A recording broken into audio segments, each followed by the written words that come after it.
আসসালামু আলাইকুম। আরও একটি সরকারি চাকরি নিয়ে হাজির হলাম।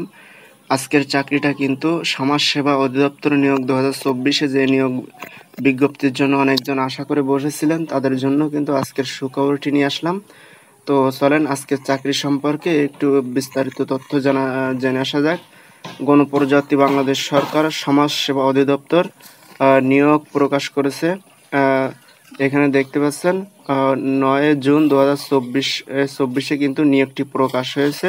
সমাজ কল্যাণ মন্ত্রণালয়ের অধীনে সমাজসেবা অধিদপ্তর নিম্নোক্ত শূন্য পদে সরকারি নিয়োগ মাধ্যমে পূরণের জন্য বাংলাদেশ স্থায়ী নাগরিকদের নিকট থেকে টেলিটক বাংলাদেশের মাধ্যমে অনলাইন দরখাস্ত আহ্বান করা হচ্ছে। 209 জন কিন্তু আজকে চাকরিটি পাবেন।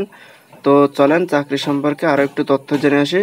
সমাজকর্মী ইউনিয়ন, এখানে দেখতে পাচ্ছেন বেতন কিন্তু সর্বনিম্ন 9,300 টাকা এবং সর্বোচ্চ বেতন 22,490 টাকা।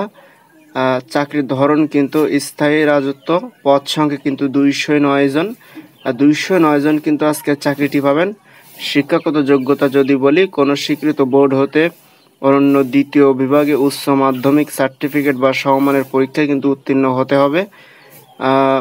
বিভাগীয় প্রার্থীদের ক্ষেত্রে বয়সসীমা কিন্তু 35 বছর পর্যন্ত শিথিলতার যোগ্য বেঁধে দেওয়া হয়েছে এবং সর্বোচ্চ বয়স কিন্তু তো যে সকল জেলার প্রার্থীরা কিন্তু আবেদন করতে পারবেন না, তারা হলো রাজবাড়ী, বান্দরবান, খাগড়াছড়ি, রাঙ্গামাটি, জয়পুরহাট, গাইবান্ধা, লালমনিরহাট, ঠাকুরগাঁও, মাগুরা ও ঝালকাঠি। তবে এতিম ও শারীরিক প্রতিবন্ধী কোটায় প্রার্থীদের ক্ষেত্রে যে কোনো জেলার প্রার্থীরা আবেদন করতে পারবেন। আবেদনের শেষ তারিখ এখানে দেখতে পাচ্ছেন 18 জুলাই 2024 রাত 11:49 পর্যন্ত। তো আর দেরি না করে আপনার নিকটস্থ যেখানে কম্পিউটারে আবেদন করা হয় সেখানে গিয়ে আপনার সিভিটা জমা দিলে তারা কিন্তু সুন্দরভাবে আবেদনটি করে দিবে। ধন্যবাদ। ভিডিওটি ভালো লাগলে অবশ্যই আমাদের চ্যানেলটি সাবস্ক্রাইব করে পাশে থাকা বেল বাটনটি অন করে দিন। ধন্যবাদ।